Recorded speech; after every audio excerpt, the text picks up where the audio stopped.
Kultivimi i ndjeshmërisë dhe solidaritetit nëpërmjet artit kanë qenë qëllimet kryesore të së parës shfaqje teatrale për fëmijë e interpretuar nga vetë këta të fundit nga mosha 7 deri në 9 vjeç. Aktiviteti u zhvillua me mbështetjen e Qendrës Kulturore të Fëmijëve në Durrës dhe nxënësve të shkollës 9-vjeçare Marie Kaçulini.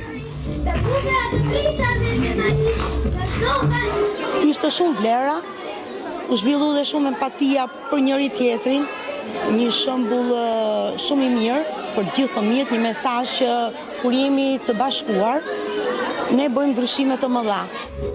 Përveç mesazhit, aktiviteti u vjen në ndihmë financiare dhe solidaritet edhe të fëmijëve të diagnostikuar me talasemi.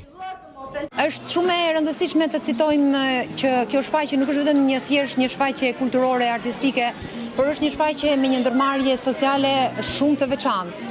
Fondet që do të mblidhen nga kjo shfaqje, fondet të cilat janë mbledhur në ambientet e shkollës, në shkollës nga prindërit dhe nga nxënësit, nga qeveria e nxënësve, do të shkojnë për fëmijët talasemik. Pra, e gjithë kjo ndërmarrje ka një mision shumë të bukur, fëmijët për fëmijët. Nëpërmjet kësaj shfaqje, qyteti i Durrësit dëshmon një hap të rëndësishëm drejt kultivimit të ndjeshmërisë sociale që në moshë të hershme.